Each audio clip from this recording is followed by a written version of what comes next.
Welcome to part 2 of my 7-year game dev journey on Roblox. The first video exists, so you should watch that, because this is part 2. Otherwise, it's going to be really weird. Go watch that first, please. But since I finished with that video, a few things have happened that I would like to show in this video before continuing. Thing number 1, I actually figured out you could look at old versions of games without, completely reverting the place. I'm definitely going to make use of that. Thing 2, I went back and restored that first game from the first video with the castle. So it's playable now. You could actually go and join that. I'll put the link in the description. I've removed all the terrain and redid it so that it's just like it was back when I made it. There's bombs and swords now, so you can actually do things. Anyway, enjoy part 2 of my road to madness. I mean, game dev journey.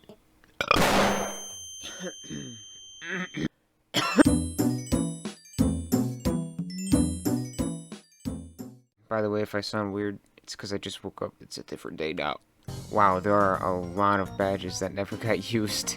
So, this was a battle royale game. It was being worked on before Fortnite came out, I'm pretty sure. I don't know, I don't remember.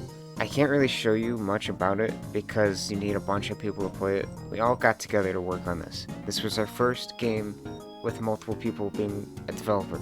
Eventually that changed and we kicked them off the team because they weren't doing anything, and then it just became Vinny and me. So it seems like the menu is a little bit messed up.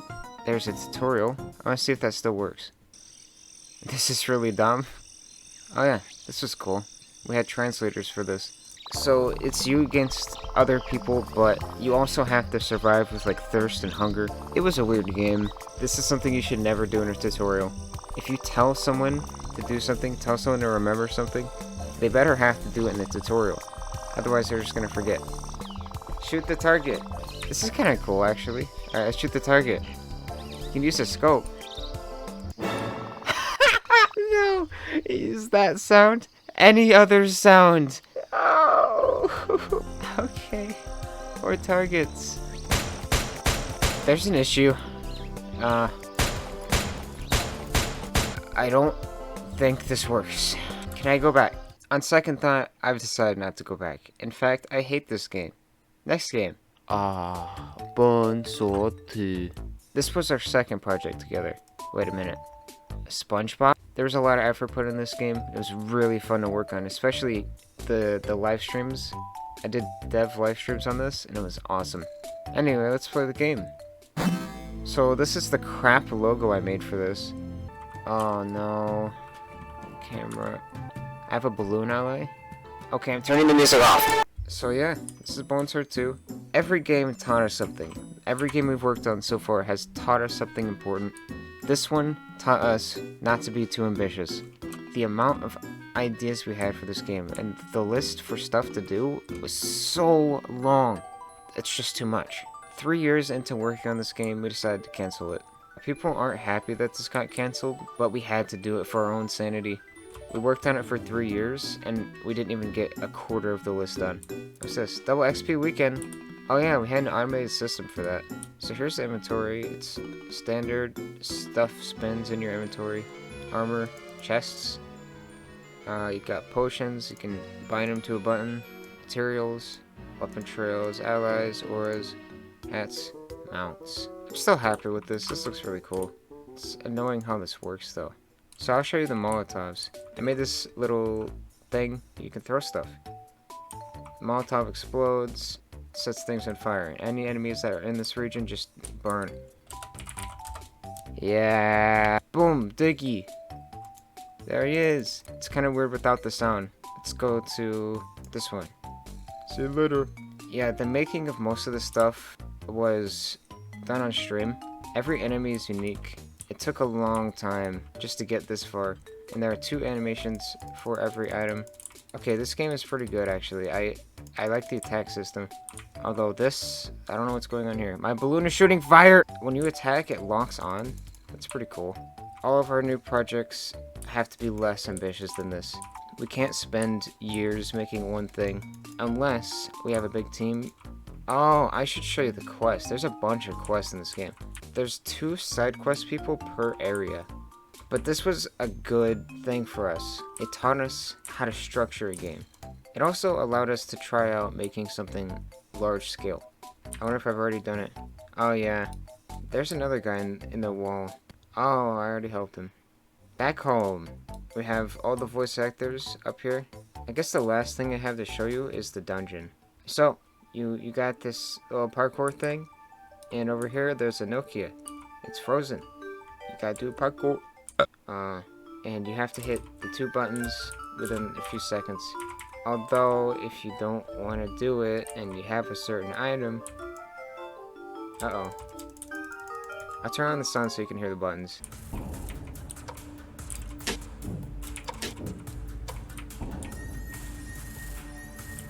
Zelda thing, look. Haha. You open the chest. Oh, that's how you get the grapple gun. This is puzzle 2. Get the purple box to this location. So you just have to move the boxes. They're locked into this path, so you can't actually get them out of it. It was fun to make this, and I was really happy when I got this working. Boom. Chest. Orange key. Yellow key. Let's go to the yellow key door. Just ice paintings. Just ice paintings. Alright, here's the yellow key door. When you get to the end, see that SpongeBob left his fridge open. And that's why this place is frozen. This one's the invisible maze. At least mostly invisible. Here it is. Red key. And then I go to the red key door. Alright, here's this puzzle. If I remember, this is the path. And unlocks the chest, which gives you the big key. Big key. Big key unlocks boss door. Boom. And this goes to spinny place. That goes to the thing. Boss time. And here's the big boy. It's kind of annoying. Just keeps summoning enemies and doing this spinny attack, which is very laggy. But yeah, that's the dungeon. It's the thing I really like. Let's go home. This game taught us so much. Like, it has weapon crafting. What? Why does that need to be in the game? It has weapon upgrading? Why? Wow, this is broken. It has private chat mode. This is why this game took so long. And instead of focusing on what was important, they focused on all of the little things. Stuff that no one's gonna care about. It went through many remakes. The original version of this game is probably somewhere on YouTube. This version is a lot better. There's the boss, he's running in place. You know, you gotta get the jogs in. But yeah, this is way overboard. Oh, there's floating islands in this one. This is based on a drawing I did when I was like 10. Aside from that, the rest of the game is pretty much this. Haha! Tentacle. Uh-oh. So here's the dungeon portal. It's easy. Easy means that you can respawn. It says random text at the top every time you enter a dungeon. So here's one of the randomly generated dungeons. To get to the next room, you have to kill all of the enemies. As you can see, I can't go to the door until I kill the stuff, and then wait. Once it's gone, the door is unlocked. This is a trap room with a bunch of enemies in it. Everything about these dungeons is random. I had to make a whole randomly generated dungeon system. See, like I said, this is too much. Why does this need this? This game doesn't need a randomly generated dungeon. Sometimes you just have to say no. What attacks do these guys have? It's pretty cool. What about these guys? He charges you. Okay. Oh, here's the boss. Okay, he's pulling me in. The black hole. My ally killed him, but he has a bunch of attacks. So that's Bones Sword 2. It's just a lot of small things that add up to make a giant game. Don't overwork yourself. Don't make a list that you can't complete, because if you do, you won't complete it. You need to make sure that what you're working on can be completed in the amount of time you want. It's hard to measure that, but if you can't, just don't do some of the things you wanted to do. It sucks, I know, but you have to cut content sometimes. It's for the better. For How to Be a Rocketeer, which is the game we're working on right now, the main game, we have this gigantic list of stuff that we're probably not going to do all of, and that's okay. In fact, it's good to have some backlog content ideas so that you could make game updates. Feeny and I learned how to work with each other from this game. It took us about 3 years. For the first year, it was kind of just back and forth. We worked whenever we were both on. Second year, we kind of forced ourselves into working all the time. And the third year, we just got to the point where we didn't want to work on it anymore. Because there was just so much stuff to do, we didn't think it was possible. So that's the story of this game. The Great Pyramid. Nobody has ever escaped. Although you can just walk out the front door. Swinging axes. I was proud of this one. It's actually in one of the thumbnails.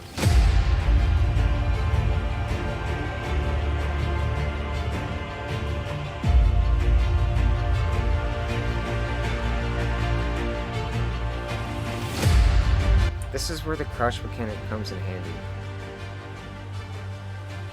Let's move on to the next game. For a while after Bone Sword 2, or during Bone Sword 2, I was working on these solo projects trying to improve myself. This one is called Failure. It's because it's the type of game where you have to keep retrying over and over again to beat a level. So let's check it out. I still really like this. Archive. Okay, I'll show you that after I do the story. I think it only goes up to level 3. Let's do level 1. You can double jump on walls. It's got like wall jump physics. So it's kind of hard to tell what's going on here. So if you go on the bottom of a roof, you can stick to it for a short amount of time. This was actually a bug. I don't know how it happened, but I liked it, so I kept it. You kind of have to be able to play Super Meat Boy to play this game, which is what it was based on. Here's where you get to see the inspiration from Super Meat Boy. Difficult jumps, tight spaces. There are checkpoints, although it doesn't show you where the checkpoints are, which is kind of dumb. I wasn't an amazing game designer. It took me a while to figure out that game design was even a thing. At this point, I was just doing things for fun. So here's the portal.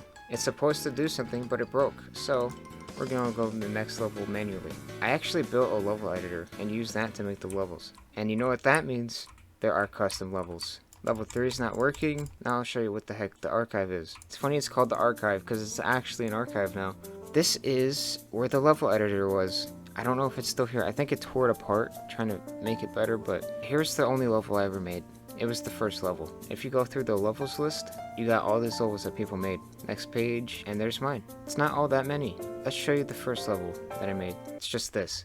It's just 3 hard jumps. Okay, I got one of them. What was the second level? The first level I ever made by person? Well, it was this. Whoa. This is really difficult, actually. I remember this. I actually featured some of these levels in a video showcase. I don't know how possible this is. This one's just death. This doesn't look possible. I don't think you can fit through that.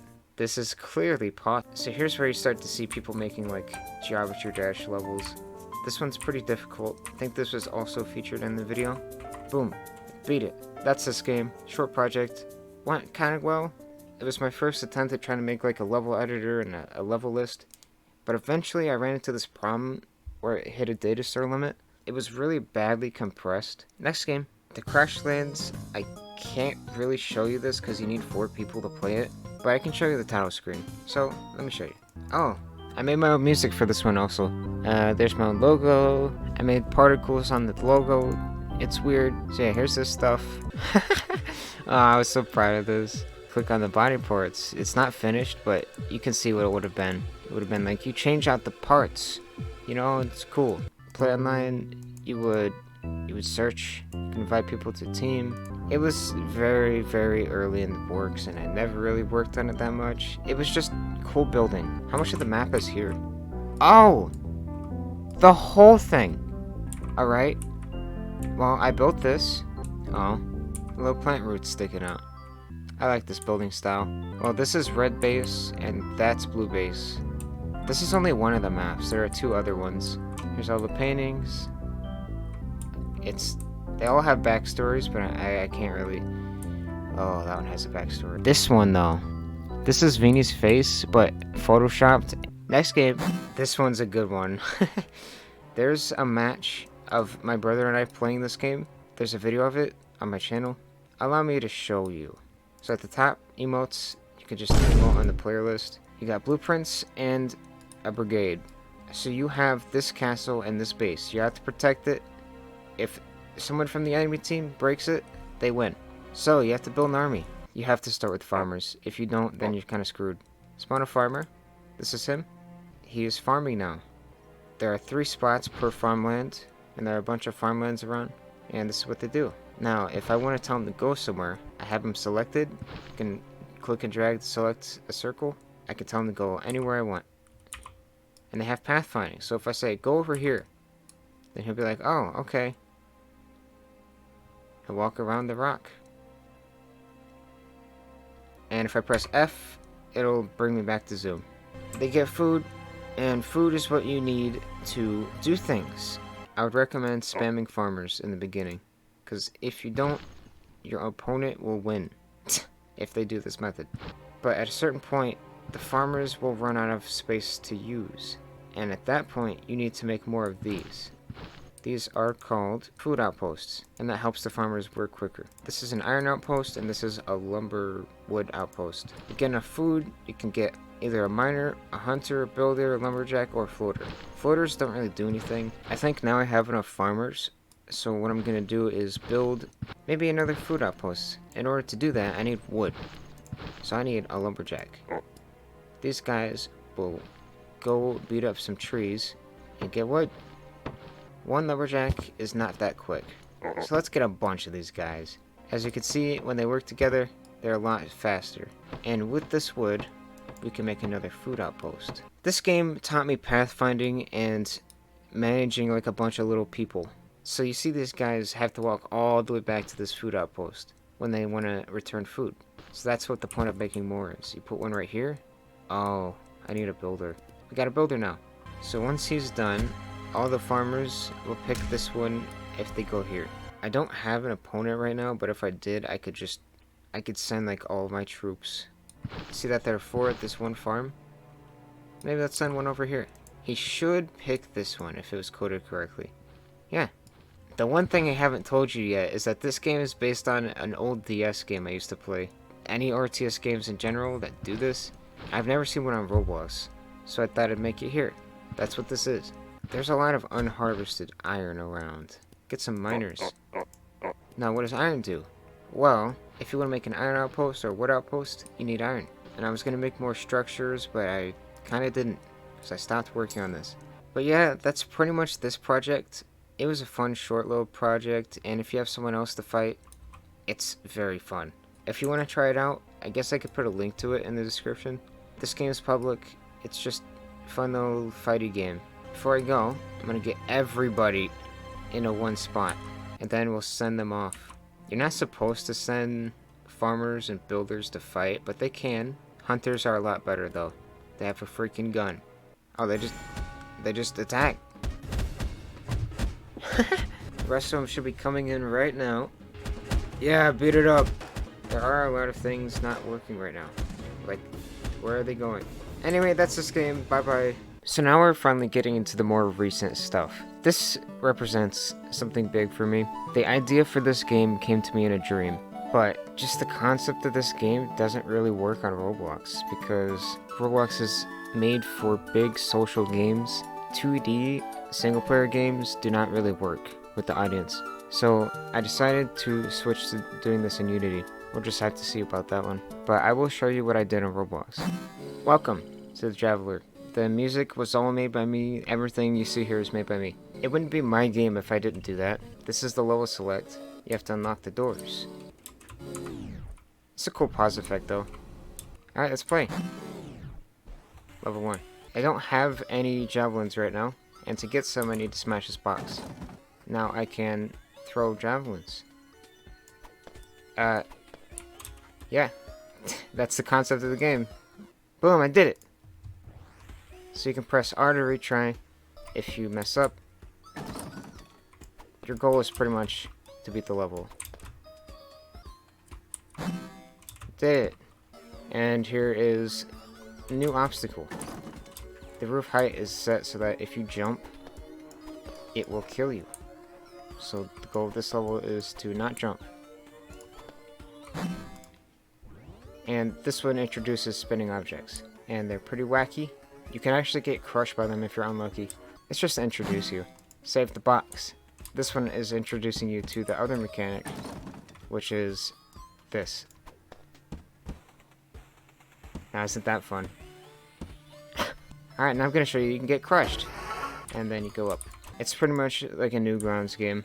So now here's where it starts getting challenging. You have to do some tricky tricks.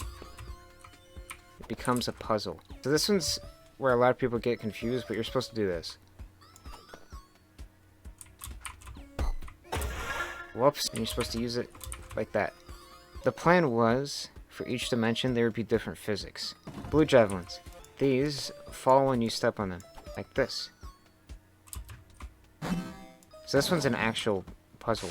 As you can see, that's what this does. This one opens this door. So the solution to this puzzle is that. Alright, solution. I think you're supposed to do this. If you get lucky, it might land on the button. Like that. And now I've only used 2 javelins. So this one introduces the switches. Alright. So those just activate things. This one kind of sucks. But it also introduces this mechanic. How cool is that? Oh. It's a fun game to speedrun. Alright, I actually managed to make it across that time. If you want to switch, all you have to do is click on them. So this one shows off the lighting. This one's a little tricky. Okay, this one's very tricky. I remember now. This is the intended way to do it. And I think that's the last one. Oh, no. Yeah, this one's just fun. Now I just gotta use that mechanic I learned. Boom. This one kinda sucks. I wish I didn't do this. You'll see why. You gotta get this box to the button. It's not easy. Oh, not only do you have to have enough to get it across, but you have to have enough left over to get back up. Alright, I managed to do it. So that's what happens. I based this kind of level select thing off of Kirby games because I love it. It's so fun. But yeah, let's go. There are a lot of other songs I made for this, but I didn't get to use them. But yeah, this would be another level select zone. Instead, this would let you select dimensions. I really want to continue this. I loved making the music, all the sound effects, all of it was just fun. This is the character. Oh, the camera! Ah! Ah!